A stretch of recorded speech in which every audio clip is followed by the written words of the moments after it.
علی سید الانبیاء والمرسلین ومن تبعهم بإحسان الی یوم الدین، اما بعد۔ عزیز دوستوں اور اسلامی بھائیوں، اللہ رب العالمین کا لاکھ لاکھ شکر اور احسان ہے کہ ہمیں اس نے ایمان کی دولت سے نوازا ہے۔ اللہ سے دعا کرتے ہیں بار الہ اسی خالص ایمان پر ہم سب کو باقی رکھے اور اسی ایمان پر ہمارا خاتمہ فرمائے۔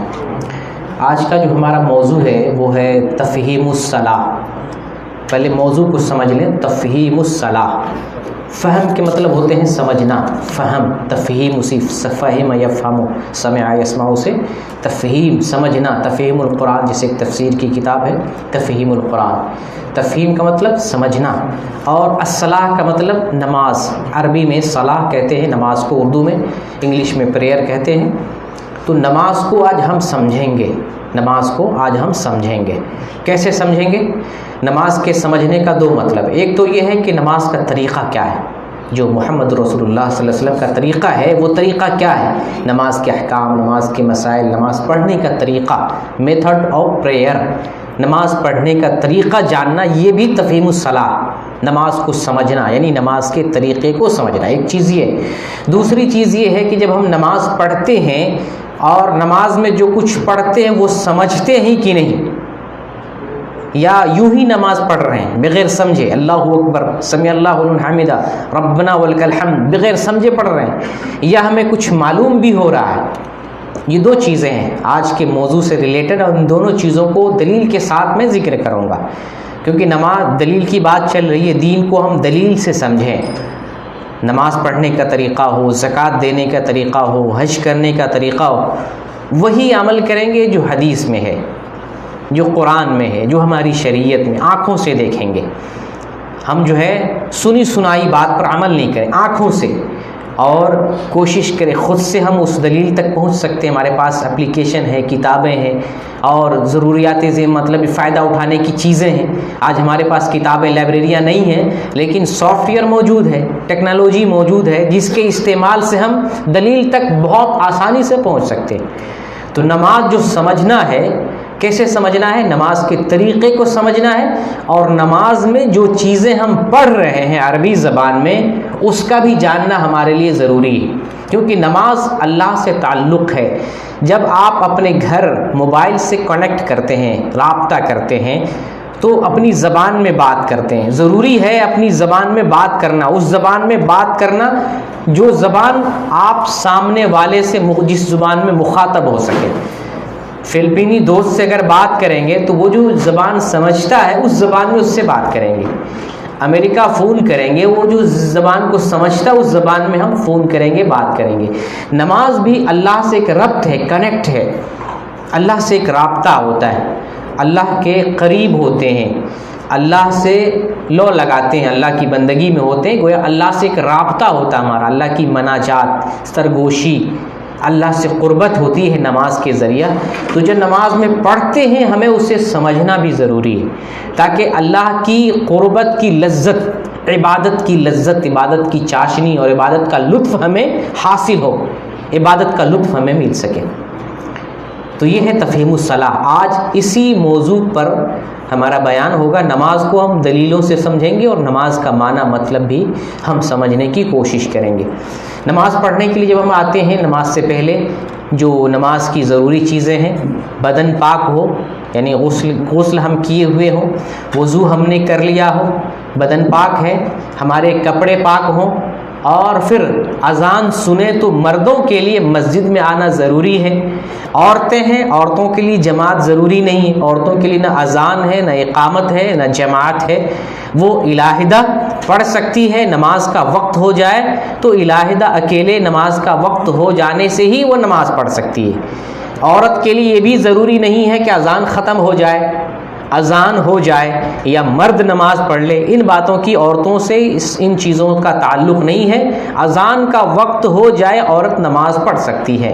ہاں، اگر اذان ہو رہی ہے وقت پر تو عورت اذان سن لے، اذان کا جواب دے لے، پھر نماز پڑھے۔ لیکن اگر اذان تاخیر سے ہو رہی ہے تو عورتوں کو انتظار کرنے کی ضرورت نہیں۔ بہت ساری عورتیں جمعہ کا خطبہ ختم ہونے کا انتظار کرتی ہیں، پھر نماز پڑھتی ہیں، ان کو اس کی پابندی نہیں ہے۔ اگر وہ مسجد میں آ کر مردوں کے ساتھ پڑھ رہی ہیں تو اس کی اجازت ہے عورتوں کے لیے، لیکن اگر وہ گھر پہ پڑھ رہی ہیں تو نماز کا وقت ہو جانا ہی عورتوں کے لیے کافی ہے، وقت ہو جائے وہ نماز پڑھ سکتی، اس کو اقامت بھی نہیں کہنا، اذان بھی نہیں دینا۔ نماز سے پہلے ہم پاک ہیں، ہمارا بدن پاک ہے، اذان سن رہے ہیں، ہم مسجد میں آ رہے ہیں، اب ہم نماز پڑھیں گے۔ یہ دیکھیں ایک کتاب ہے میری نماز، بہت مختصر ہے اور مدلل ہے، دلیل اور حوالے کے ساتھ ہے۔ اس کتاب کو میں نے JDC گروپ میں شیئر کر دیا ہے، جو واٹس ایپ گروپ ہے اس میں میں نے شیئر کر دیا ہے، اسی سے اس کتاب کو ہم پڑھیں گے۔ چلیں نماز سے پہلے ایک بنیادی چیز، بنیادی مسئلہ کو ہم سمجھ لیتے ہیں۔ ایک حدیث ہے محمد صلی اللہ علیہ وسلم کی، سلو کما رأیتمونی اصلی، تم ویسے ہی نماز پڑھو جیسے تم مجھے نماز پڑھتے ہوئے دیکھتے ہو یا دیکھ رہے ہو۔ آپ کے اسکرین کے سامنے ترجمہ بھی ہے، عربی عبارت بھی ہے، تم اسی طرح سے نماز پڑھو جس طرح تم نے مجھے نماز پڑھتے ہوئے دیکھا ہے۔ دراصل یہ بات رسول پاک صلی اللہ علیہ وسلم نے ایک صحابی سے کہی تھی، جو صحابی تقریباً 20 دن رسول اللہ صلی اللہ علیہ وسلم کی خدمت میں آئے تھے، دین سیکھے ہوئے تھے۔ چلیں اس کو ہم ذرا کتاب سے دیکھ لیتے ہیں، کیونکہ ہم اہل حدیث ہیں، قرآن و حدیث والے ہیں، ہم عبادت میں دین میں اتنا ہی عمل کرتے ہیں جتنا ہمیں ثبوت ملتا ہے۔ اس میں حوالہ دیا گیا ہے، کیا حوالہ ہے؟ صحیح بخاری حدیث نمبر 631، یہ آپ کے سامنے ہے، islamicurdubooks.com کے نام سے حدیث کو سرچ کرنے کے لیے بہت ایزی ایپ ہے۔ اگر آپ کمپیوٹر سے حدیث کو سرچ کرنا چاہتے ہیں، بہت ایزیلی، بڑی آسانی سے اور بہت آسانی سے بہت جلدی تلاش سکتے ہیں۔ دیکھیں یہاں پر حدیث کی کتابوں کا نام دیا گیا ہے، یہاں پر تفسیر ابن کثیر، اس کے بعد بخاری ہے، مسلم ہے، ابو داؤد ہے، ابن ماجہ ہے، نسائی، ترمذی، اور پھر حدیث کی متعدد کتابیں بھی یہاں پر ہیں۔ بخاری کی حدیث ہے، بخاری پر کلک کریں گے، بخاری پر ہم نے کلک کر لیا، یہ بخاری کی کتاب ہمارے سامنے کھل گئی۔ حدیث نمبر کتنی تھی وہاں پر؟ 631۔ دیکھیں یہاں سے ہم لکھتے ہیں 631 اور ہم انٹر دباتے ہیں۔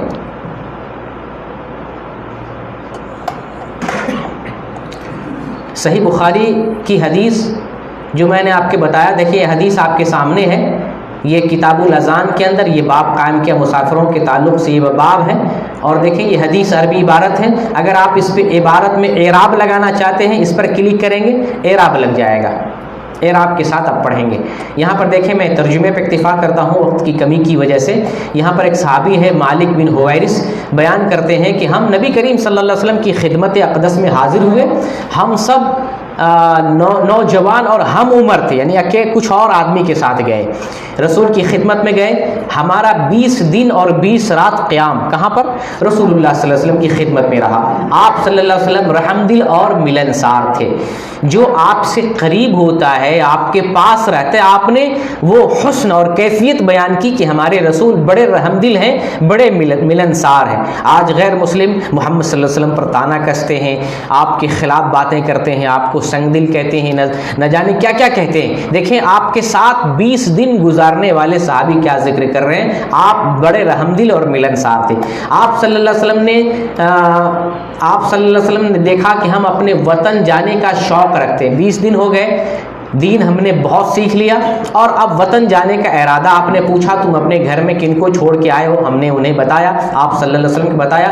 آپ صلی اللہ علیہ وسلم نے فرمایا اچھا تم اپنے گھر جا رہے ہو، گھر والوں کو ان کے گھر جاؤ اور ان گھر والوں کے ساتھ رہو اور انہیں بھی دین سکھاؤ اور دین کی باتوں پر عمل کرنے کا حکم دو، دین کی باتوں پر عمل کرنے کا حکم دو۔ یہی نماز ہے، اپنے بچوں کو ہمیں حکم دینا، جس کی آج ہم وضاحت کریں گے آپ کے سامنے۔ بچہ 7 سال کا ہو جائے، ماں باپ کی ذمہ داری نماز کا حکم کرے، 7 سال سے ہی، لڑکا ہو لڑکی ہو، 7 سال سے نماز کا ہمیں حکم دے دینا چاہیے۔ یعنی بچے ہمارے گھر میں 7 سال سے نماز اسٹارٹ کر دیں، یہ نہیں بالغ ہو جائے، جوان ہو جائے، اپنی مرضی سے جب ہو نماز پڑھے، نہیں۔ والدین کی ذمہ داری ہے کہ جب آپ کے بچے جو ہے 7 سال کے ہوں تو ان کو آپ نماز کا حکم دے دیں۔ 10 سال کے ہو جائیں اور نماز نہ پڑھے تو آپ بچوں کو ماریں گے، ضرب لگائیں گے۔ تو 7 سال سے آپ کے بچے، ہمارے بچے نماز پڑھنے لگ جائیں تو نبی صلی اللہ علیہ وسلم فرماتے جاؤ تو اپنے گھر والوں کے ساتھ رہو اور انہیں دین سکھاؤ، دین پر عمل کرنے کا حکم دو، یعنی جو کچھ تم نے مجھ سے سیکھا ہے یہاں آ کر اپنے گھر والوں کو بتاؤ اور ان کو بھی اس پر عمل کرنے کی تاکید کرو۔ آپ جب یہاں آتے ہیں دین سیکھنے کے لیے آ رہے ہیں، یہ دین آپ تک محدود نہیں رہنا چاہیے، یہ دین آپ کے گھر والوں تک بھی جانا چاہیے، آپ کے دوستوں تک بھی جانا چاہیے، ان لوگوں تک جانا چاہیے جو آپ کے رابطے میں ہیں، آپ کے رشتہ دار، ان سب تک دین جانا چاہیے۔ بہت ساری باتیں ہوئی، پھر اس کے بعد ایک بات آخر میں کہتے ہیں کہ آپ صلی اللہ علیہ وسلم نے یہ بھی فرمایا اسی طرح تم نماز پڑھنا جس طرح تم نے مجھے نماز پڑھتے ہوئے دیکھا۔ اس میں کیا ہے؟ حدیث کے الفاظ یہاں دیکھیں، صلو کما رأیتمونی اصلی، تم اسی طریقے سے نماز پڑھنا جس طریقے سے تم 20 دن تک مجھے نماز پڑھتے ہوئے دیکھتے تھے، اور جب نماز کا وقت آ جائے تو کوئی ایک اذان دے دے اور تم میں جو بڑا آدمی ہے وہ جماعت کرائے۔ تو یہ حدیث جو آپ کے سامنے بیان کی گئی کہ نماز اسی طریقے سے پڑھو جس طریقے سے تم نماز مجھے پڑھتے ہوئے دیکھتے ہو، یہ اس بات کی دلیل ہے کہ نماز ہمیں رسول اللہ صلی اللہ علیہ وسلم کی کیفیت کے مطابق ادا کرنا چاہیے۔ یہ عبادت کا ہر معاملہ ایسے ہی ہے، نماز ہی کا معاملہ نہیں ہے، عبادت اور دین کا معاملہ رسول اللہ نے جیسے انجام دیا اس طریقے سے انجام دینا ہے، لیکن اسپیشلی آپ نے نماز کے تعلق سے بتا دیا کہ جیسے میں پڑھتا ہوں اسی طریقے سے نماز پڑھو۔ اب ہماری کیا ذمہ داری بنتی ہے؟ تفہیم الصلاۃ، نماز کو جاننا، طریقہ جاننا، اور نماز میں جو جو چیزیں پڑھی جاتی ہیں وہ سیکھنا، اور نماز میں جو کچھ پڑھ رہے ہیں اس کو سمجھنا۔ تین چیزیں، نماز کا طریقہ جاننا، نماز میں جو کچھ پڑھی جاتی ہے اس کو یاد کرنا، اس کو حفظ کرنا، اور جو ہم پڑھ رہے ہیں اس کو سمجھنا، یہ چیزیں ہمارے اوپر ضروری ہو جاتی۔ اسی لیے میں نے رکھا کہ یہ موضوع وضاحت کے قابل ہے اور ہمارے درمیان یہ موضوع آنا چاہیے۔ تو نماز ہم اس طرح سے پڑھیں گے جیسے محمد صلی اللہ علیہ وسلم نماز پڑھتے تھے۔ نماز کے رکعات کو ہم جانتے ہیں، 5 وقت کی نمازیں ہیں، 5 وقت میں ٹوٹل جو ہے 17 رکعت بنتی ہے، فرض رکعتوں کی 17 رکعت، 4 ظہر میں ہے، 4 عصر میں ہے، اور 3 مغرب میں ہے، 4 عشاء میں ہے، اور 2 فجر میں۔ اس طرح سے ٹوٹل رکعتیں 17 بنتی ہیں، اور سنن رواتب سنت مؤکدہ کی تعداد 12 ہے، ٹوٹل 12 ہے۔ 12 کیسے بنتی ہے؟ ظہر سے پہلے 4، فرض سے پہلے، ظہر کے بعد 2، یہ 6 رکعتیں، عصر کے وقت نہیں ہے، مغرب کے بعد 2، 6 2 8 ہو گئی، عشاء کے بعد 2، 8 2 10 ہو گئی، فجر کی نماز سے پہلے 2، 12 رکعتیں ہو گئی۔ کوئی چاہے تو ظہر کی فرض سے پہلے 2 بھی پڑھ سکتا ہے، اور اگر چاہے تو 4 بھی پڑھے گا۔ یہ ٹوٹل 12 رکعتیں سنت مؤکدہ ہے۔ اس کے علاوہ بھی بعض نفلی نمازیں آئی ہیں، ظہر سے پہلے 4، ظہر کے بعد 4، عصر سے پہلے بھی 4، عصر کے بعد 2، اس طرح کی بعض نفلی نمازیں آئی ہوئی ہیں، لیکن سنت مؤکدہ وہی ہیں جو 12 رکعتیں۔ اب ہم کو نماز میں بہت ساری چیزیں بتائی جاتی ہیں۔ عشاء کی نماز 17 رکعت ہے تو آدمی چوکنا ہوتا ہے کہ 17 رکعت کیسے بنتی ہیں؟ تو 17 رکعتیں نہیں بنتی ہیں، 4 رکعت فرض ہے، 2 رکعت سنت مؤکدہ ہے۔ عشاء کی نماز یہ ٹوٹل 6 رکعت ہے، اور وتر کی نماز عشاء نہیں ہے، وہ رات کی آخری نماز ہے، اس کا عشاء کے ساتھ تعلق نہیں ہے، چاہے عشاء کے بعد پڑھ لیں تو بھی کوئی حرج نہیں، چاہے رات کے آخری وقت میں پڑھیں تو بھی حرج نہیں۔ تو یہ نماز کی جو ہے رکعات تھی۔ اب آتے ہیں نماز کی طرف، نماز کے طریقے کی طرف۔ اب ہم آتے ہیں تفہیم الصلاۃ کی طرف، جو ہمارا موضوع ہے اور جس کو ہم بیان کرنا چاہتے ہیں۔ نماز کا طریقہ آپ کے سامنے لکھا ہوا ہے۔ جو آدمی نماز پڑھنا چاہتا ہے وہ دل میں صرف ارادہ کرے گا، نیت کرے گا، اور نماز سے پہلے دل میں ارادہ کرنا، نیت کرنا ہے۔ یہاں پر دلیل دی جا رہی، اس بات کی کیا دلیل ہے؟ صحیح البخاری حدیث نمبر 1۔ ابھی میں سرچ کر کے آپ کو دکھا سکتا ہوں صحیح بخاری، چلیں اسی اپلیکیشن پہ چلتے ہیں، اور یہاں پر جو ہے صحیح بخاری یہاں پر سلیکٹ کیا ہوا پہلے سے، یہاں پر ہم 1 لکھ دیں گے اور انٹر دبا دیں گے۔ صحیح بخاری کی 1 نمبر کی حدیث ویسے بہت مشہور ہے، انما الاعمال بالنیات کے نام سے۔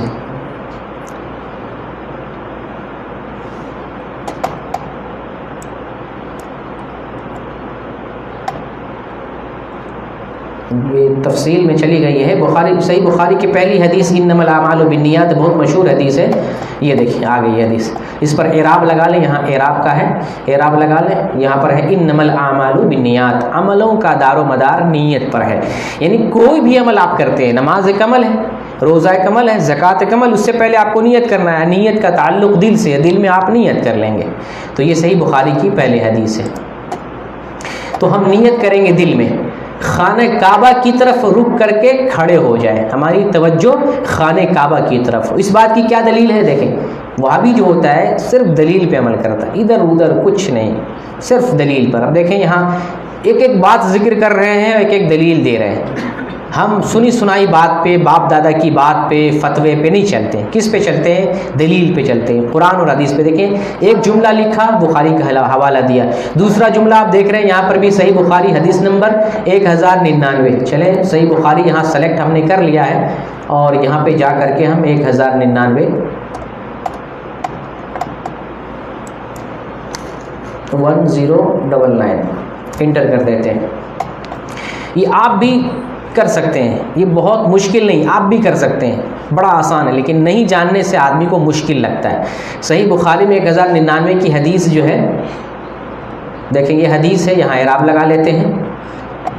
راوی بیان کرتے ہیں جابر بن عبداللہ رضی اللہ عنہما بیان کرتے ہیں کہ نبی کریم صلی اللہ علیہ وسلم اپنی اونٹنی پر مشرق کی طرف منہ کیے ہوئے نماز پڑھتے تھے، اور جب فرض پڑھتے تو سواری سے اتر جاتے، پھر قبلہ کی طرف اپنی توجہ، اپنا رخ کر لیتے تھے۔ یعنی سواری پر نفلی نماز پڑھ سکتے، لیکن فرض نماز سواری پہ نہیں پڑھیں گے، سواری سے اتر کے پڑھیں گے، الا ہے کہ لمبی دوری ہو، جہاز جیسے 24 گھنٹے کا جہاز ہے، 10 گھنٹے کا جہاز ہے، نماز چھوٹ جائے گی تو مجبوری میں ہم سواری میں پڑھیں گے، ورنہ اگر کچھ دیر کی سواری ہے تو سواری میں، بس میں، ٹرین میں، ہوائی جہاز میں نماز نہیں پڑھیں گے، چند دیر، کچھ دیر کا ہے تو اتر کے نماز پڑھیں گے زمین پر۔ جب نماز پڑھیں گے تو قبلہ رخ ہوں گے۔ یہ حدیث آپ کو دلیل کے طور پر مل گئی، بخاری میں حدیث ہے کہ جب ہم نماز پڑھیں گے تو قبلہ رخ ہو جائیں گے۔ نیت کو زبان سے ادا کرنا ثابت نہیں ہے، نیت زبان سے جو کی جاتی ہے، 2 رکعت نماز پڑھتا ہوں اس امام کے پیچھے، منہ میرا قبلہ شریف کی طرف، اس طرح سے جو نیت کی جاتی ہے کسی حدیث سے یہ ثابت نہیں ہے، یہ لوگوں نے اس کو ایجاد کر رکھا ہے۔ بلکہ پہلے ہوتا کیا تھا، گاؤں دیہات میں پہلے زمانے میں پورے گاؤں میں ایک میاں جی ہوتے تھے، یا بہت سارے گاؤں کو ملا کر ایک میاں جی ہوتے تھے، ایک مولانا ہوتے تھے۔ اب سب کو جو ہے مینٹین کرنا ہے، سب کو نماز سکھانا ہے، پڑھانا ہے۔ وہ کیا کرتے تھے سب کو، اب کوئی کہے کہ میں پاک نہیں ہوں، مجھے نیت نہیں آتی، مجھے نماز نہیں آتی، ایک آسان طریقہ وہ میاں جی نے رائج کیا کہ چلو میں نیت لکھ دیتا ہوں، اس کو یاد کرو، فلاں امام کے پیچھے اس طرح سے، اس طرح سے یہ نیت کر دینا۔ ایک کسی ملا جی نے، کسی میاں جی نے اس طرح سے نیت لکھ دی، اور وہ مشہور ہو گیا، وہ اتنا مشہور ہو گیا کہ وہ چل رہا ہے، نیت کی کتاب آتی ہے، نیت نامہ، فرض نماز کی، فجر نماز کی یہ نیت، ظہر نماز کی یہ نیت، عصر نماز کی نیت۔ یہ جھوٹی بکواس چیز ہے، دین کا اس سے کوئی تعلق نہیں، دور دور کا تعلق نہیں ہے۔ نیت زبان سے نہیں کریں گے، نیت دل کے ارادے کا نام، آپ نے دل میں ارادہ کر لیا ظہر کی نماز پڑھنی، عصر کی نماز پڑھنی، یہی کافی ہے، اتنا ہی بس کافی۔ آپ ہر چیز کے لیے کیسے کرتے ہیں؟ جب آپ زکوٰۃ دیتے ہیں کسی کو، کیا نیت کرتے ہیں؟ غریب کو نیت کرتے ہیں کہ میں اللہ کے راستے میں زکوٰۃ دے رہا ہوں، بس ہو گیا، آپ کچھ بولتے نہیں۔ آپ جب کہیں بھی کوئی بھی نیک کام کرتے ہیں، ذکر کرنا شروع کرتے ہیں، تلاوت کرنا شروع کرتے ہیں، کچھ بھی کرنا شروع کرتے ہیں، وضو کرنا شروع کرتے ہیں، بسم اللہ بولتے ہیں، نیت دل میں کرتے ہیں، ہم وضو کرنے جا رہے ہیں، جس طرح سے نیت ہوتی ہے آپ اسی ہی کام کرتے ہیں۔ جیسے آپ کے دل میں نیت تھی نماز پڑھنے کی، مسجد آتے، اگر نیت نماز کی نہیں ہوتی تو مسجد نہیں آتے، آپ بازار جاتے، کھیت کھلیان جاتے، ہوٹل پہ جاتے، کہیں اور جاتے، آپ کی نیت ہی نماز پڑھنے کی، وہی نیت ہے، دل کے ارادے کا نام نیت ہوتا ہے۔ تو زبان کے ذریعے، الفاظ کے ذریعے نیت نہیں کریں گے۔ سیکنڈ نمبر پہ، پاؤں جسم کے مطابق کھولیں گے تاکہ جماعت کی صورت میں دوسرے نمازی سے پاؤں اور کندھے ملانے میں آسان ہو۔ صحابہ کرام کندھے اور قدم باہم ملا کر کھڑے ہوا کرتے تھے۔ دلیل دے رہے ہیں صحیح بخاری 725، یعنی بغیر دلیل کے ہم کچھ نہیں کریں گے۔ دلیل، عبادت ویسے بھی بغیر دلیل کے کچھ بھی بال کے برابر بھی عبادت کے نام پر انجام نہیں دیں گے۔ صحیح بخاری 725 میں جب ہم کھڑے ہوں گے تو ہمارے یہ جسم کی ساخت ہے، یہ دیکھیں یہ لڑکا جو کھڑا ہے، تصویر آپ کے سامنے دکھائی دے رہی ہوگی، یہ لڑکا کھڑا، دیکھیں اس کا کندھا، دیکھیں اس کی کندھے میں کتنی دوری ہے، کندھے اور کمر میں جو دوری ہے، سیم وہی دوری پیر میں رکھنی ہے، وہی دوری، اسی کیفیت میں۔ ہمارے اوپر تانا دیا جاتا ہے کہ ہم لوگ بہت پھیلا دیتے ہیں، یہ بھی غلط ہے، بہت پھیلانا بھی نہیں ہے اور بہت سٹانا بھی نہیں ہے۔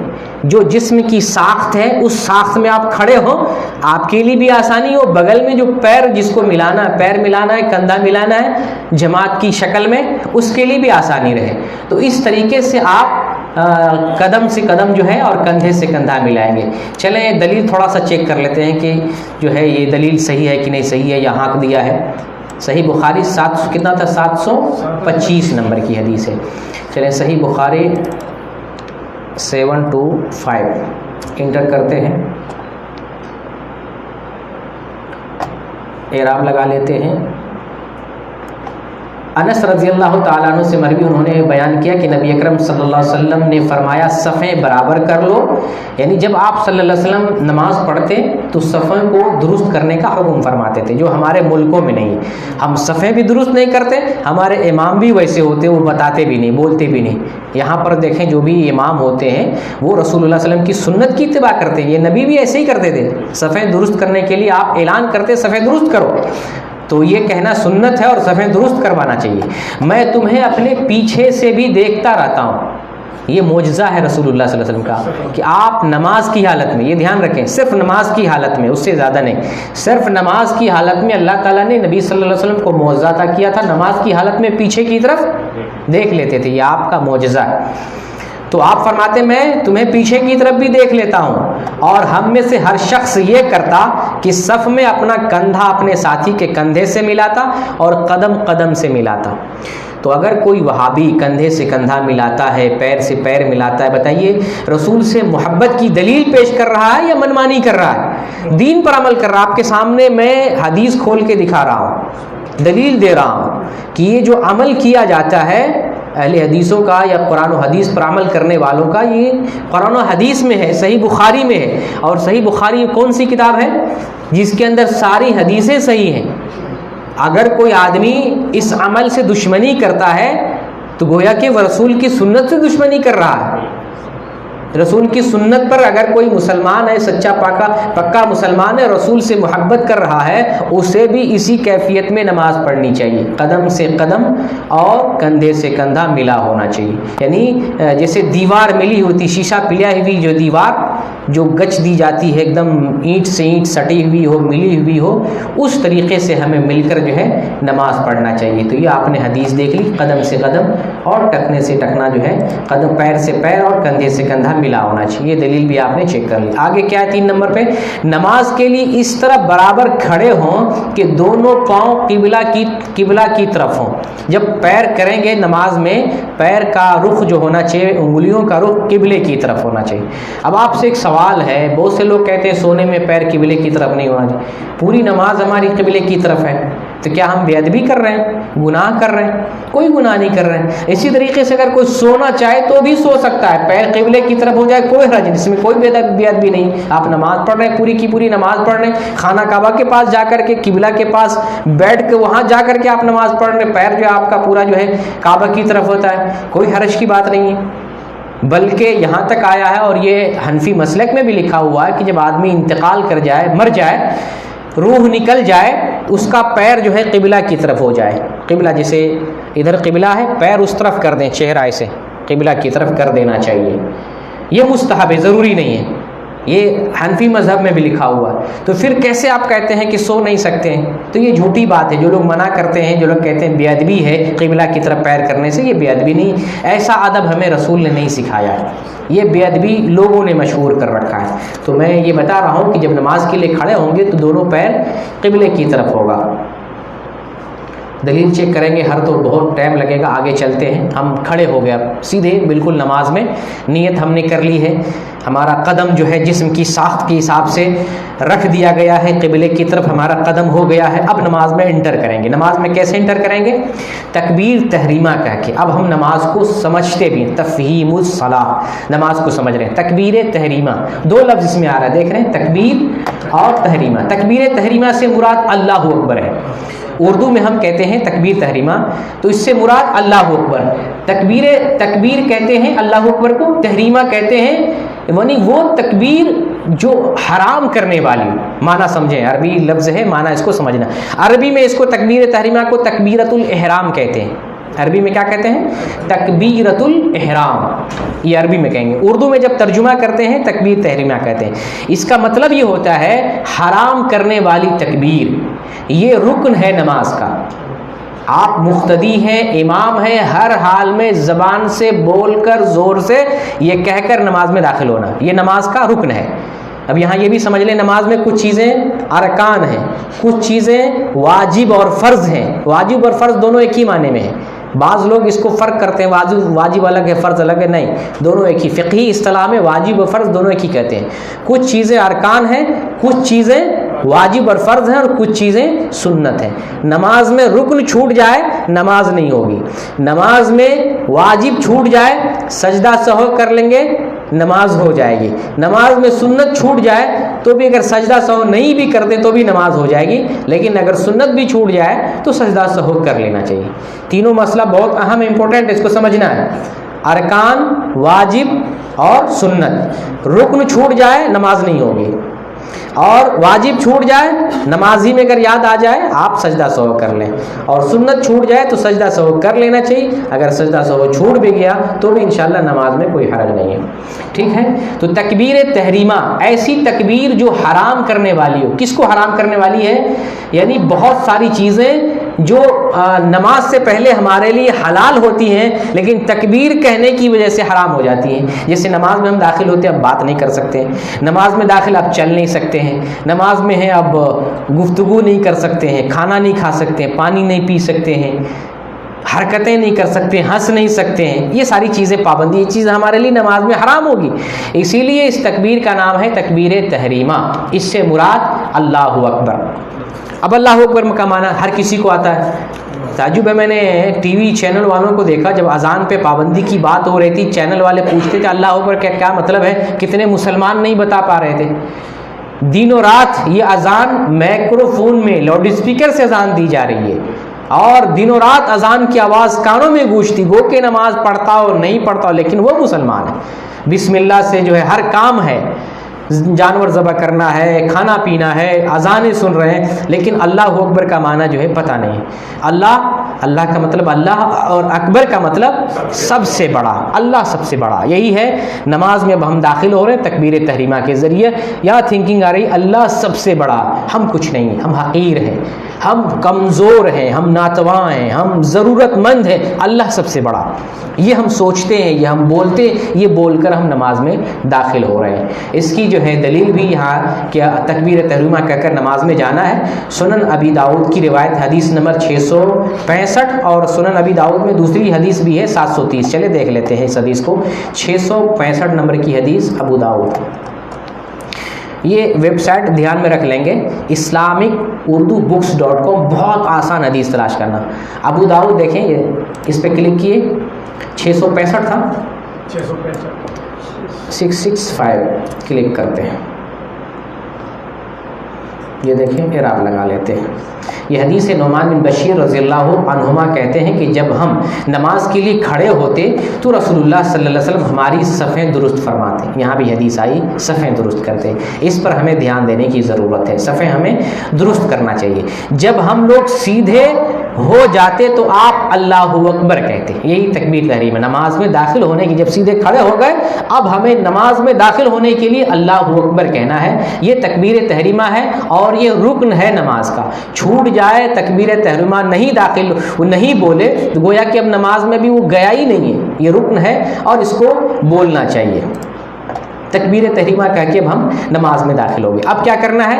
سر جھکا ہوا، نگاہیں سجدے کی طرف جمی ہونی چاہیے.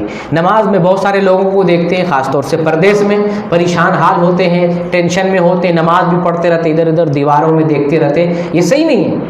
نماز کی حالت میں نظر کا مسئلہ بھی واضح کر دوں آج، چونکہ تفہیم الصلاح ہے، نماز کو مکمل آج ہمیں سمجھنا ہے. تبھی نماز میں 3 کنڈیشن ہے. ایک تو کھڑے ہونے کی کنڈیشن ہے، ایک رکوع کی کنڈیشن ہے، ایک سجدے کی کنڈیشن ہے، اور ایک جو ہے قعدے میں بھی ہے، قعدے کی کنڈیشن ہے. جب ہم کھڑے ہوں گے سجدے میں دیکھیں گے، رکوع میں ہوں گے سجدے میں دیکھیں گے، اور سجدے میں جائیں گے تو آنکھ اسی جگہ ہوگی، آنکھ کی نظر. اور جب قعدہ میں بیٹھیں گے، قعدہ اولا ہو قعدہ ثانیہ ہو، قعدہ میں بیٹھیں گے تو انگلی پر نظر ہوگی. انگلی پر ہماری نظر ہونی چاہیے. یہ نظر کا مسئلہ دھیان میں رہے. جب ہم کھڑے رہیں، رکوع میں رہیں، بہت سے لوگ کھڑے ہوتے ہیں تو بھی جو ہے ادھر ادھر دیکھتے ہیں، رکوع میں جاتے ہیں تو پیر کی طرف دیکھتے ہیں. یعنی دیکھنے کا مسئلہ نہ معلوم ہونے کی وجہ سے لوگ اس طرح سے کرتے ہیں.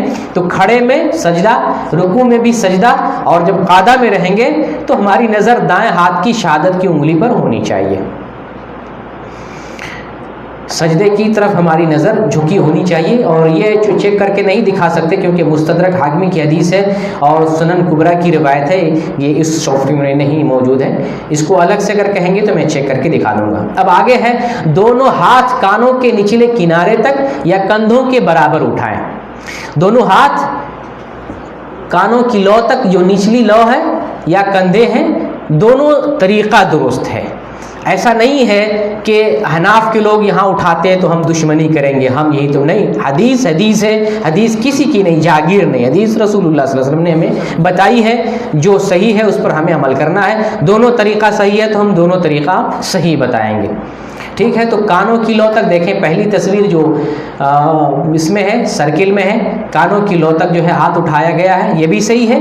اور دوسری تصویر آپ کے بغل میں کندھے کے برابر، یہ بھی طریقہ صحیح ہے. لیکن انگلیاں کھلی ہونی چاہیے، سٹانا نہیں چاہیے، یا جو بہت کھلی نہیں ہونی چاہیے، بالکل نارمل انداز میں، اور قبلے کی طرف ہمارا ہاتھ ہونا چاہیے. ٹھیک ہے. اس کی دلیل کیا ہے؟ یہاں دلیل صحیح بخاری حدیث نمبر 738 کی حدیث وہاں موجود ہے. چونکہ سب لوگ متفقہ مسئلہ ہے، اس کو چھوڑ دیتے ہیں، آگے چلتے ہیں. یا دیکھ لیں، حدیث بخاری 738.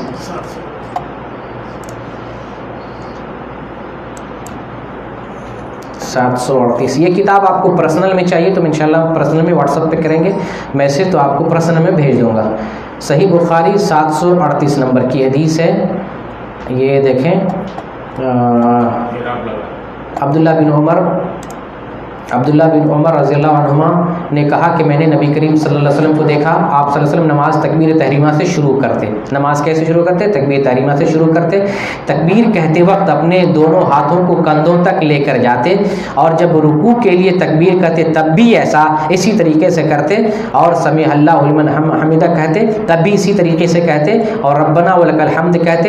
سجدہ کرتے وقت یا سجدے سے سر اٹھاتے وقت اس طرح سے رفع الیدین نہیں کرتے تھے. گویا کہ یہ رفع الیدین والی حدیث ہے. تکبیر تحریمہ کہتے تو ہاتھ اٹھاتے، رکوع میں جاتے تو اٹھاتے، رکوع سے اٹھتے تو ہاتھ اٹھاتے. سجدے میں ایسا نہیں کرتے. گویا کہ یہ صحیح بخاری کی حدیث ہے، اور ہمیں کندھے تک ہاتھ اٹھانے کی بھی دلیل مل رہی ہے، اور رکوع میں جاتے ہوئے اٹھتے ہوئے بھی دلیل مل رہی ہے کہ رکوع میں جاتے ہوئے اور اٹھتے ہوئے بھی ہمیں کندھے تک ہاتھ اٹھانا چاہیے. تو یہ صحیح بخاری کی حدیث تھی. اب آگے ہے، کانوں کو پکڑنے یا ہاتھ لگانے کی ضرورت ہے اور نہ ہی یہ سنت ہے.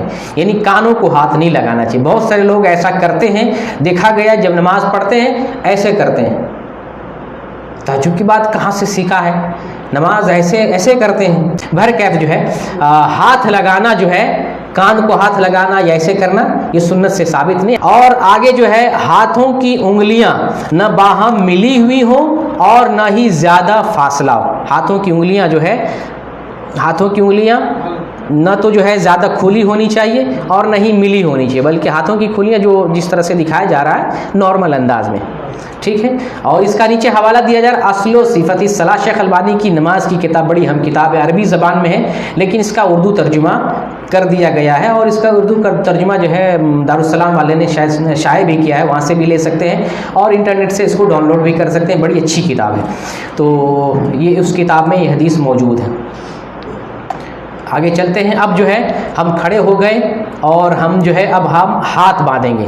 دائیں ہاتھ کو بائیں ہاتھ پر رکھ کر، اتنی بات کے لیے ایک دلیل دی جا رہی. صحیح بخاری حدیث نمبر 740. صحیح بخاری حدیث نمبر 700. دائیں ہاتھ کو بائیں ہاتھ پر رکھیں گے. ابھی کہاں تک لے جائیں گے ابھی مسئلہ نہیں، ابھی دائیں ہاتھ کو بائیں ہاتھ پہ میں رکھنا ہے.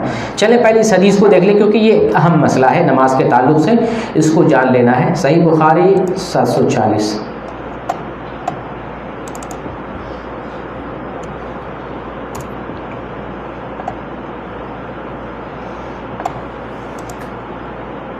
دیکھیں یہ حدیث ہے سہل بن سعد رضی اللہ عنہ سے کہ لوگوں کو حکم دیا جاتا تھا کہ نماز میں دایاں ہاتھ بائیں کلائی پر رکھیں ان یضع الرجل الید الیمنى علی ذراعہ الیسری فی الصلاۃ، اپنے دائیں ہاتھ کو بائیں ہاتھ پہ، یعنی بائیں کو دائیں پہ نہیں رکھنا ہے بلکہ دائیں کو بائیں پہ رکھنا ہے۔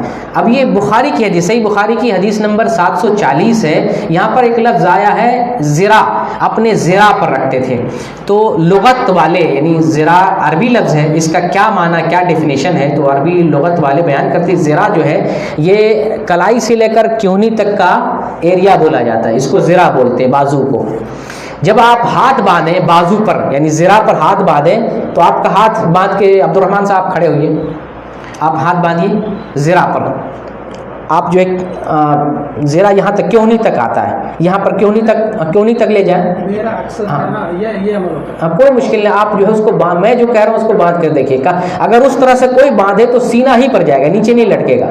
یہ میں ایک چیز سمجھانے کے لیے اس لیے میں بتا رہا ہوں کہ بخاری کی اس حدیث سے بھی حوالہ اور دلیل ملتی ہے کہ ہمیں ہاتھ سینے پر باندھنا چاہیے، اور یہ صحیح بخاری کی حدیث سے حوالہ ملتا ہے۔ اس کے علاوہ تو اور بھی حدیثیں ہیں، جیسے صحیح ابن خزیمہ میں صدر کا لفظ علی صدری ہی، سینے پر ہاتھ باندھنا ہے، اور مسند احمد میں جو ہے فوق المفصل کا لفظ، مفصل کہتے ہیں یہ ہڈی کے جوڑ کو، یہ جو جوڑ ہے اس جوڑ کو کہتے ہیں، اس جوڑ پہ ہاتھ باندھنا ہے۔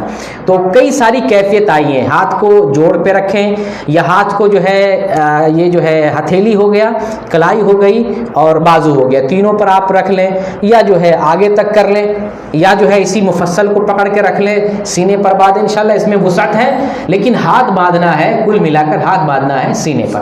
اور یہ استدلال جو ہے ذرا کا لفظ جو ہے بولا جاتا ہے کہ کلائی سے لے کر کے ہتھیلی یا کیونی تک کے حصے کو بولا جاتا ہے، جب آپ ہاتھ اس طرح سے باندھیں گے تو سینے پر جائے گا، نیچے نہیں جا سکتا ہے۔ بہرکیف جو ہے، اور جو حدیثیں جو ہے جیسے ابو داؤد میں ہے تحت السرہ، ناف کے نیچے ہاتھ باندھنے والی روایت ہے، وہ ثابت نہیں ہے، بلکہ جو دوسری کتابوں میں تو یہ لفظ جو ہے اپنے سے داخل کر دیا گیا ہے۔ اور ابو داؤد میں جو حدیث ہے وہ حضرت علی رضی اللہ عنہ کا قول ہے کہ سنت میں سے ہے کہ ہاتھ ناف کے نیچے باندھا جائے، جبکہ متعدد احادیث سے، صحیح بخاری سے اور دیگر احادیث سے پتہ چلتا ہے کہ ہمیں ہاتھ جو ہے سینے پر باندھنا چاہیے۔ ناف کے نیچے باندھنے والی کوئی بھی حدیث صحیح نہیں ہے، اور یہ آپ کے سامنے جو حدیث دکھا رہا ہوں صحیح بخاری ہے، اس سے ہمیں حوالہ مل رہا ہے کہ یہ حدیث جو ہے صحیح بخاری میں ہے، اور اس سے ہمیں معلوم ہو رہا ہے کہ سینے پر ہاتھ باندھنا چاہیے۔ حدیثیں اگر بہت ساری ہوں تو صحیح دیکھیں گے صحیح کیا ہے، پھر اعلیٰ درجے کی حدیث کون سی وہ ہمیں دیکھنا ہے۔ اعلیٰ درجے کی حدیث صحیح بخاری کی ہمیں پتہ چل رہا ہے سینے پر ہاتھ باندھنا، پھر جو ہے ناف کے نیچے والی حدیث ضعیف حدیث ہے۔ پھر دوسری بات دیکھیں، آگے نیچے حوالہ دیا، دونوں ہاتھ سینے پر اس طرح باندھ لیں، دونوں ہاتھ سینے پر جہاں جیسے لڑکا نے باندھا ہے اس طریقے سے دونوں ہاتھ کو سینے پر باندھ لیں۔ یہ حدیث حوالہ دیا جا رہا ہے صحیح ابن خزیمہ، اور جلد نمبر 1 اور صفحہ نمبر 243، یعنی 1 نمبر جلد میں 243 نمبر میں صحیح حدیث ہے جس میں صدر کا لفظ، صدر منے سینہ آتا ہے، سینے پر ہاتھ باندھنا۔ اور جو تحت سرہ والی بھی حدیث آتی ہے لیکن وہ حدیث ضعیف ہے، میں آپ کو بتایا کہ جو حدیث ضعیف ہے اس حدیث پر عمل نہیں کیا جائے گا۔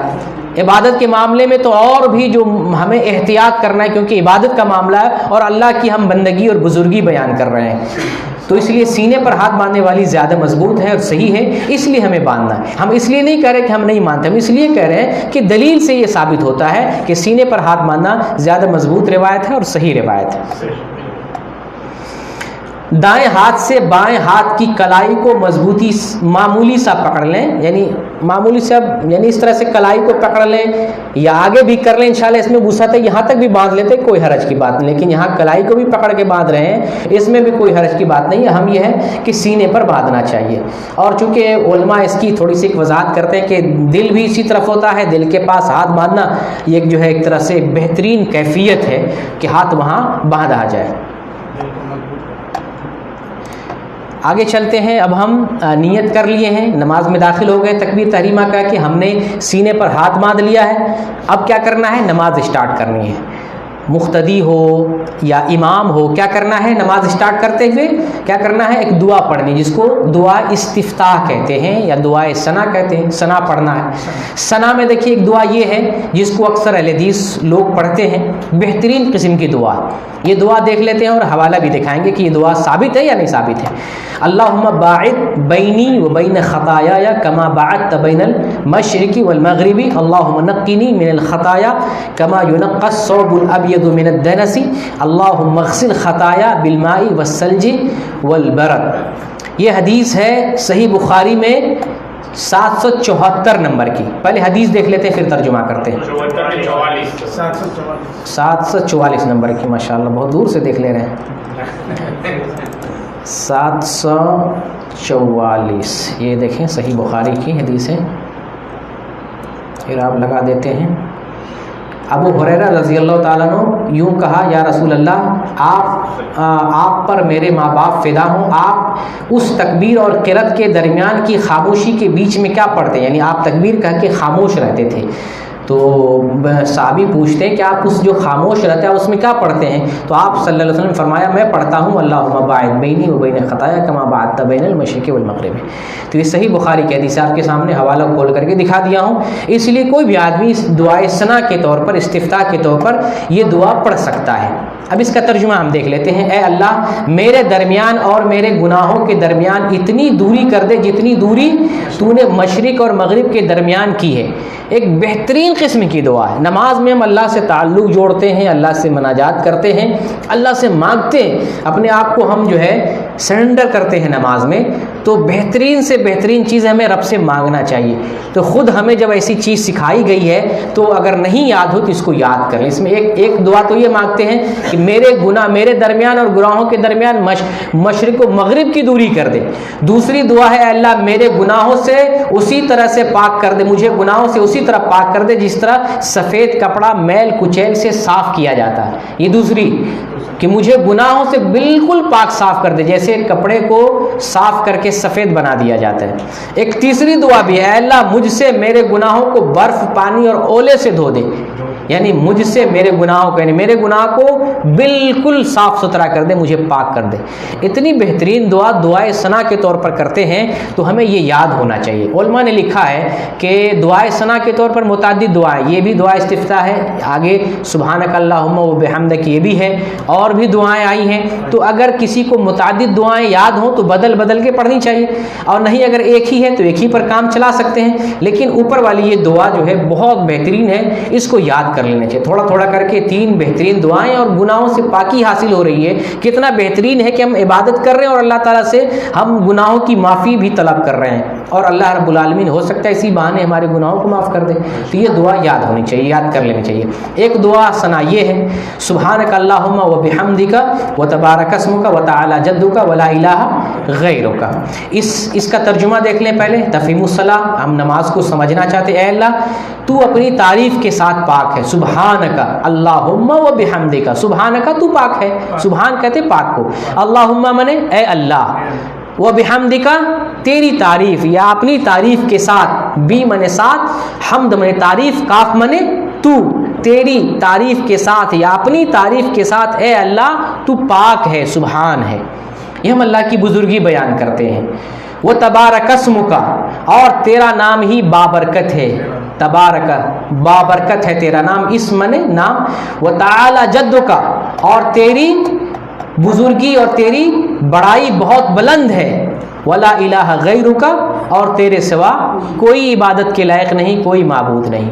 یہ ہم اللہ رب العالمین کی بزرگی بیان کرتے ہیں، اور بہترین بزرگی ہے یہ بھی ہمیں پڑھتے رہنا چاہیے. یہ بھی کبھی پڑھنا چاہیے اور کبھی اس کو بھی پڑھنا چاہیے. یہ دعا جو ہے جو ابھی میں نے پڑھی ہے سبحانک اللہم و بحمدک، سنن ابن ماجہ میں 804 نمبر کی حدیث ہے. اس دعا کو بھی ہمیں پڑھنا چاہیے اور اس دعا کو بھی ہمیں پڑھنا چاہیے. دونوں بہترین دعائیں، کبھی اس کو پڑھیں کبھی اس کو پڑھیں. یہاں ایک چیز ہمیں دھیان دینے کی ضرورت ہے. نماز میں ہم کھڑے ہو رہے ہیں، دعا کس سے مانگ رہے ہیں؟ اللہم سبحانک اللہم، ہر جگہ اللہ سے دعا مانگ رہے ہیں. نماز پوری نماز اللہ سے دعا مانگ رہے ہیں. نماز سے باہر ہم کس سے دعا مانگیں گے؟ پھر کیوں مسلمانوں کو سمجھ میں نہیں آ رہا ہے؟ نماز پوری کی پوری نماز ہم اللہ سے مانگ رہے ہیں، اللہ سے دعا مانگ رہے ہیں، اللہ سے. بلکہ آگے دیکھیں اللہم صلی علی محمد، محمد پر اللہ، محمد کے لیے دعا کر رہے ہیں صلی اللہ علیہ وسلم. محمد صلی اللہ علیہ وسلم پر اللہ کی رحمت برسا، محمد صلی اللہ علیہ وسلم کے لیے دعا کر رہے ہیں.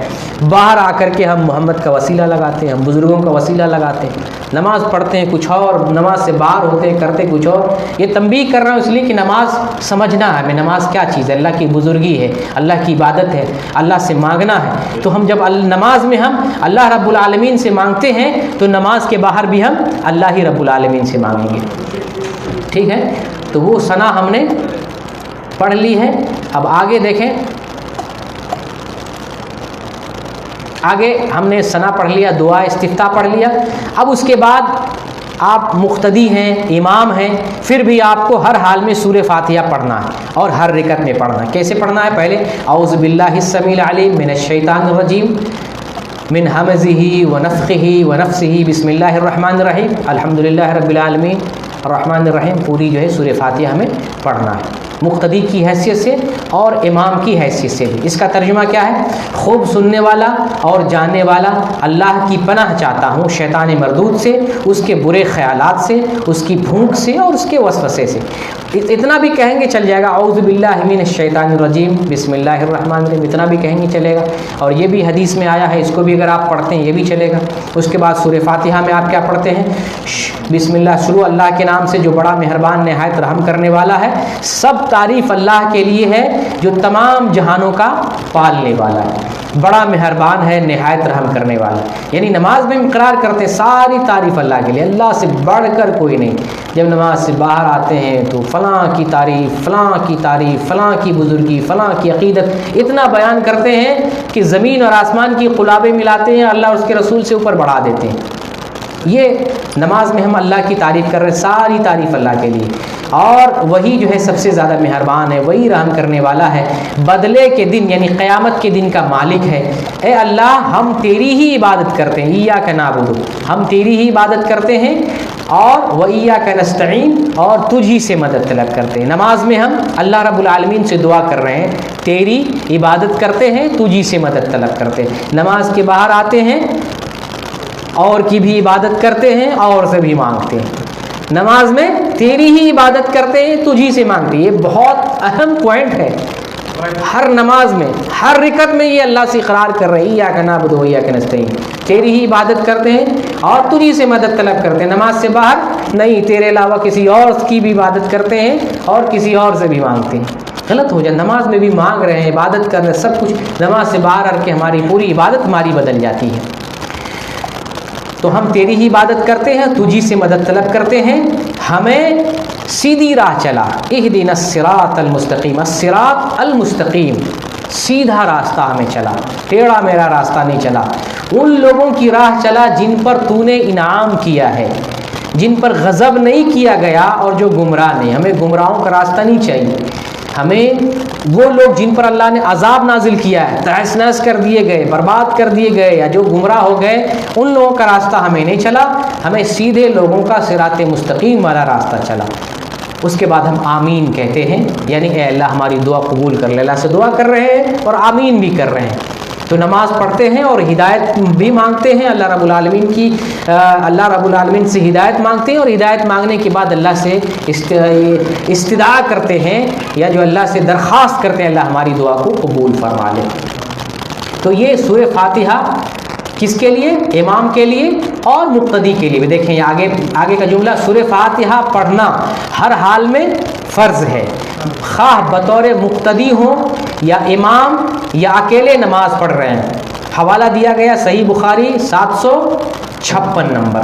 چلیں ہم حدیث کھولتے ہیں. صحیح بخاری 756 نمبر،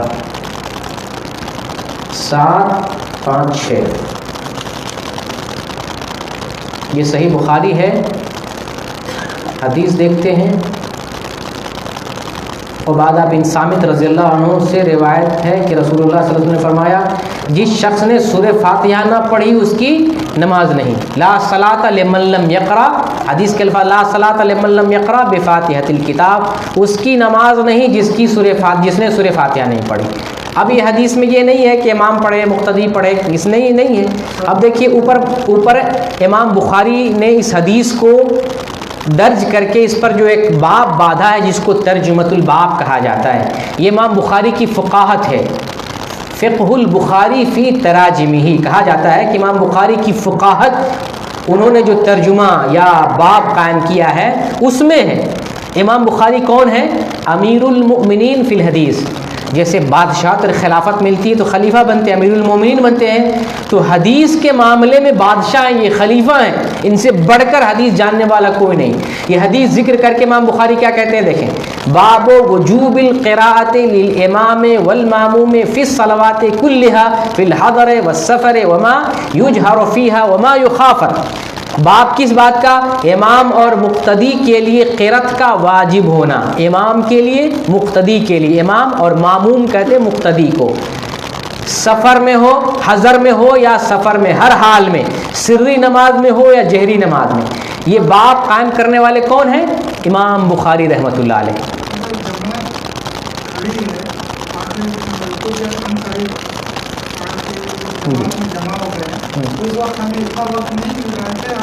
ٹھیک ہے، اس کو ہم واضح کر دیتے ہیں۔ بہرکیف اتنا مسئلہ صحیح بخاری کی اس حدیث سے اور امام بخاری کے باب سے، ہم عام آدمی کی بات نہیں کر رہے ہیں، امیر المؤمنین فی الحدیث جنہوں نے حدیث کی کتاب صحیح بخاری لکھی، قرآن کے بعد اس کتاب کا درجہ ہے، اور امام بخاری نے یہ باب باندھا کہ امام بھی پڑھے، مقتدی بھی پڑھے، ہر نماز میں پڑھے، سری نماز میں پڑھے، جہری نماز میں پڑھے، ہر نماز میں سورہ فاتحہ امام کو مقتدی۔ جیسے کہ ہمارے بھائی صاحب نے کہا کوئی آدمی پیچھے سے آتا ہے، وقت کم ہے، سورہ فاتحہ نہیں پڑھی جا سکتی ہے تو کیا کرے؟ اگر امام قیام میں ہے تو سورہ فاتحہ پڑھنا ہے، دل میں پڑھنا ہے اور آہستہ سے پڑھنا ہے، اور آہستہ سے کوئی چیز پڑھیں جلدی سے پڑھ لیتے، جو چیز زبان سے زور سے پڑھیں ٹائم لگتا ہے، جو آہستہ سے دل میں پڑھیں بہت جلدی پڑھ لیں۔ حتیٰ کہ اگر امام رکوع میں چلا جائے، آپ تھوڑی دیر ویٹ کر لیں گے، سورہ فاتحہ آپ مکمل کریں گے، اس کے بعد آپ رکوع میں جائیں گے، لیکن آپ کو سورہ فاتحہ قیام میں آئے سورہ فاتحہ پڑھنا ہے انشاءاللہ۔ اس سے متعلق جو بہت سارے مسائل ہیں، تو نہیں، سیدھا رکوع میں، اگر امام رکوع میں ہے تو رکوع میں جائیں گے، امام اگر قیام میں ہے تو سورہ فاتحہ آپ ثنا نہیں پڑھیں گے کیونکہ وقت کم ہے، ثنا پڑھنا مسنون ہے، سورہ فاتحہ پڑھنا رکن ہے، سورہ فاتحہ پڑھنا رکن ہے، جیسے تکبیر تحریمہ رکن ہے، سورہ فاتحہ بھی پڑھنا نماز میں رکن ہے، اس کو چھوڑتے ہیں تو نماز نہیں ہوگی۔ تو سورہ فاتحہ قیام کی حالت میں مل رہے ہیں تو سورہ فاتحہ پڑھیں گے، اور اگر وقت زیادہ ہے تو پہلی رکعت ہے تو ثنا بھی پڑھیں گے، سورہ فاتحہ بھی پڑھیں گے، وقت کم ہے ثنا چھوڑ دیں گے، سورہ فاتحہ پڑھیں گے۔ یا امام اگر جہری قرأت کر رہا ہے، سورہ فاتحہ پڑھ کے جہری قرأت میں دوسری صورت میں لگا ہوا ہے تو آپ ثنا نہیں پڑھیں گے، جھٹ سے جلدی سے آپ سورہ فاتحہ پڑھ لیں گے اور اس کے بعد امام کی قرأت سنیں گے۔ یہ چند مسائل تھے۔ تو آپ سورہ فاتحہ کے بارے میں سمجھ لیے، ہر حال میں سورہ فاتحہ پڑھنا ہے امام کو اور مقتدی کو۔ فجر، مغرب، عشاء میں جماعت کے ساتھ نماز پڑھتے ہوئے امام کی آمین کے بعد بلند آواز سے آمین کہنا چاہیے، یعنی امام جہری قرأت میں امام زور سے بولے آمین تو ہمیں بھی امام کے ساتھ آمین بولنا ہے، یا امام آمین بول دے تب بولے یا امام کے ساتھ بولے، اس میں کوئی حرج کی بات نہیں، لیکن ہمیں آمین بولنا چاہیے امام کی۔ جب امام وللضالین کہے تو ہمیں بھی امام کا آمین کہنا ہے اور امام کو بھی کہنا ہے اور زور سے کہنا ہے۔ ایسے کہنا ہے کہ حدیث میں آیا ہے کہ مسجد گونج جاتی تھی عہد رسول میں، صحابہ کرام جب آمین کہتے تھے تو مسجد گونج جاتی تھی، تو آمین کہنا یہ سنت رسول ہے، یہ کسی کی میراث نہیں ہے جیسے سمجھ لیا یہ وہابیوں کی میراث ہے، یہ کسی کی میراث نہیں، یہ سنت رسول ہے۔ آپ کتنے لوگ جو ہے انڈیا پاکستان میں سنتے ہیں یہ غیروں کا طریقہ ہے، وہابی کا طریقہ نہیں، یہ سنت رسول ہے۔ جب آپ حرم میں جاتے ہیں، جب آپ مکہ جاتے ہیں، مدینہ جاتے ہیں یا سعودی مسجدوں میں پڑھتے ہیں، لوگ سب آمین بولتے ہیں، یہ سنت رسول پر عمل ہے، کسی کی جاگیر نہیں، اور دین کسی کی جاگیر نہیں، کسی کی جاگیر نہیں ہے۔ دلیل ملے آپ اس پر عمل کریں، ہماری بات بھی نہ دیکھیں، دلیل ملے تب آپ عمل کریں، دلیل نہ ملے تو میری بات کو بھی آپ چھوڑ دیں۔ یہ میں بتاتا ہوں، یہ بات دوسرے مسلک میں نہیں ہے کہ میری بات کو چھوڑ دو، میری بات اگر دلیل کے خلاف کوئی بات میں بتا رہا ہوں آپ اس کو چھوڑ دیں، جو دلیل آپ کو مل رہی ہے اس پر آپ عمل کریں۔ با جماعت نماز ادا کر رہے ہوں اور نماز جہری ہو تو سورہ فاتحہ کے بعد کچھ نہ پڑھیں بلکہ امام کی قرأت سنیں۔ یہ ایک الگ مسئلہ ہے، قرآن میں آیا ہے کہ جب قرآن کی تلاوت کی جائے فاستمعوا له وانصتوا، تو قرآن کو دھیان سے سنو، جب قرآن کی تلاوت کی جائے وَإِذَا قُرِئَ الْقُرْآنُ فَاسْتَمِعُوا لَهُ وَأَنصِتُوا، جب قرآن کی قرأت کی جائے، تلاوت کی جائے تو دھیان سے قرآن سنو۔ اس آیت کی بنیاد پر لوگ کہتے ہیں سورہ فاتحہ بھی نہیں پڑھنا چاہیے، جبکہ سورہ فاتحہ پڑھنے کی دلیل ہے، الگ سے سورہ فاتحہ پڑھنے کی دلیل۔ رسول اللہ صلی اللہ علیہ وسلم پوچھتے ہیں صحابہ سے تم میرے پیچھے کیا پڑھتے ہو، قرأت میری بوجھل ہو گئی، تو صحابہ کہتے ہیں میں سورہ فاتحہ پڑھا ہوئے، میں بھی قرآن پڑھتا ہوں۔ آپ نے فرمایا قرآن نہیں پڑھو، صرف سورہ فاتحہ پڑھو، سورہ فاتحہ کے بعد خاموش رہو، سورہ فاتحہ کے علاوہ کچھ نہ پڑھو۔ یہ تو صریح دلیل ملتی ہے، اس لیے سورہ فاتحہ پڑھنا، سورہ فاتحہ کے بعد جو قرأت ہے اس میں مقتدی کو خاموشی سے امام کی قرأت کو سننا ہے۔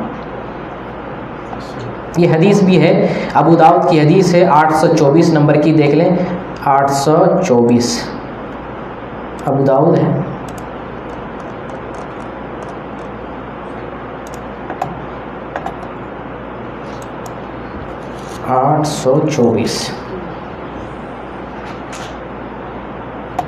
یہ آپ لگا لیں، ایک لمبی سی حدیث ہے ابو عبادہ بن صامت رضی اللہ عنہ نے فجر میں تاخیر کی تو ابو نعیم مؤذن نے تکبیر کہہ کر خود لوگوں کو نماز پڑھانی شروع کر دی۔ اتنے میں عبادہ آئے، ان کے ساتھ میں بھی تھا، ہم لوگوں نے بھی ابو نعیم کے پیچھے صف باندھ لی۔ ابو نعیم بلند آواز سے قرأت کر رہے تھے، عبادہ سورہ فاتحہ پڑھنے لگے۔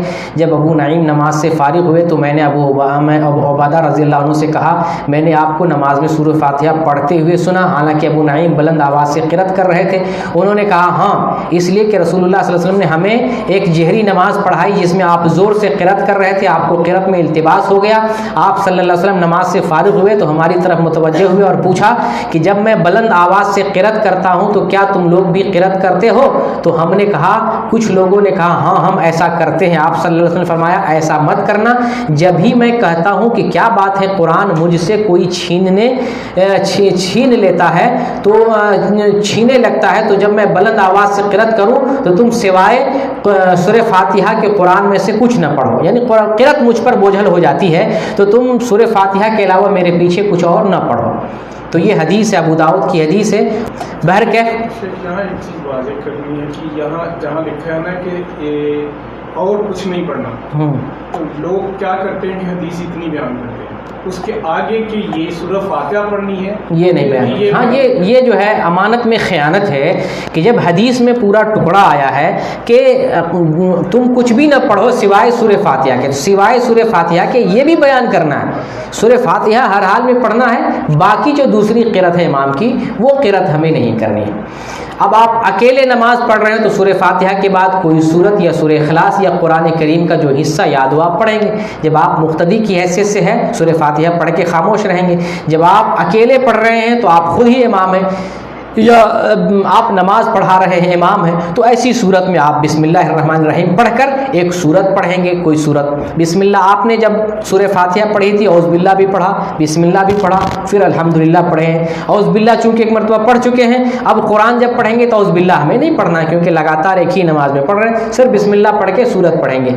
اگر شروع سے پڑھ رہے ہیں کوئی صورت تب، لیکن درمیان سے پڑھ رہے ہیں تو بھی بسم اللہ پڑھنے کی ضرورت نہیں، ڈائریکٹ آپ پڑھ لیں گے۔ درمیان سے کوئی صورت پڑھ رہے ہیں بسم اللہ پڑھنے کی ضرورت نہیں ہے، لیکن پڑھ بھی لیتے ہیں تو بھی کوئی حرج نہیں، البتہ صرف بسم اللہ پڑھنا ہے۔ بسم اللہ پڑھ کے ایک صورت پڑھ لیں گے، قل هو اللہ احد اللہ الصمد لم یلد ولم یولد ولم یکن له کفوا احد۔ آپ کہہ دیجئے کہ اللہ ایک ہے، اللہ بے نیاز ہے، وہ نہ اس سے کوئی پیدا ہوا، نہ وہ کسی سے پیدا ہوا، اور نہ ہی اس کا کوئی ہمسر ہے۔ پچھلے ہفتے بھی اس کے بارے میں بتایا تھا، سورہ اخلاص ہے۔ اس کے بعد جب سورت آپ پڑھ لیتے ہیں اللہ اکبر کہتے ہوئے رفع یدین کریں، دونوں ہاتھ کانوں کے نچلے کنارے تک یا کندھے تک لے جائیں اور رکوع میں جائیں۔ یہ حوالہ ہے، بہت سارے حوالے میں چیک کر کے آپ کو بتا دیے، سارے حوالے درست ہیں۔ تو بہرکیف جب ہم رکوع میں جانے لگیں گے تو ہاتھ اٹھا کے جائیں گے، چاہے کندھے تک اٹھائیں، چاہے جو ہے کان کی یہ نچلی لو تک اٹھائیں۔ ہاتھ اٹھانے کے بعد پھر جو ہے رکوع میں جائیں اللہ اکبر کہتے ہوئے۔ امام بھی تکبیر کہے اور مقتدی کو بھی آہستہ سے تکبیر کہنا چاہیے۔ جب آپ رکوع میں جائیں گے، ہاتھ اٹھا ہوا کیفیت آپ دیکھ رہے ہیں تصویر میں، رکوع میں جائیں گے گھٹنے کو اس طریقے سے پکڑیں گے، گھٹنے کو اس طریقے سے پکڑیں گے زور سے، جیسے کوئی چیز کس کے پکڑتے ہیں اسے پکڑیں گے گھٹنے کو۔ اور یہ پیٹھ، مجھے لگتا ہے تھوڑی سی تصویر جو ہے بالکل اسٹریٹ نہیں ہے، یہ سر جو ہے نا، سر اور یہاں پر یہ جو ہے پیٹھ، یہ دونوں برابر ہونا چاہیے، تھوڑا سا ٹیڑھا لگ رہا ہے، یہ دونوں برابر ہونا چاہیے، اسٹریٹ ہونا چاہیے بالکل۔ تو اللہ اکبر کہتے ہوئے رکوع میں جائیں گے اور گھٹنے کو آپ زور سے پکڑیں گے اور رکوع میں جائیں گے۔ اس کے بعد رکوع اس طرح کریں کہ کمر اور سر بالکل سیدھے ہوں، کمر میں خم نہ ہو، کمر ٹیڑھی نہ ہو۔ یہ حوالہ دیا گیا اصل و صفت الصلاۃ شیخ البانی کی کتاب ہے۔ جسم کو اس طرح جھکا دیں کہ زمین سے پیٹھ اور سر کی مسافت برابر ہو، زمین سے پیٹھ اور سر کی مسافت جو ہے برابر ہونی چاہیے، بالکل سیدھے ہونا چاہیے۔ نگاہ زمین کی طرف ہو، اور میں نے بتایا تھا کہ رکوع میں بھی نگاہ جو ہے سجدے کی طرف ہونی چاہیے۔ دونوں ہتھیلیوں کی انگلیاں قدرے کھول لیں، یہاں دونوں کی ہتھیلیاں انگلیاں قدرے کھول لیں۔ اور یہ حوالہ دیا گیا صحیح ابن حبان کا حوالہ ہے 1887 نمبر کی۔ اور ان سے دونوں گھٹنوں کو اچھی طرح پکڑ لیں، زور سے پکڑنا، آہستہ نہیں، زور سے پکڑنا ہے۔ جبکہ دونوں بازوؤں کو پہلو سے دور رکھیں، جو ہمارے پہلو ہیں بازو کو اس میں سٹانا نہیں، اس سے دور رکھنا ہے۔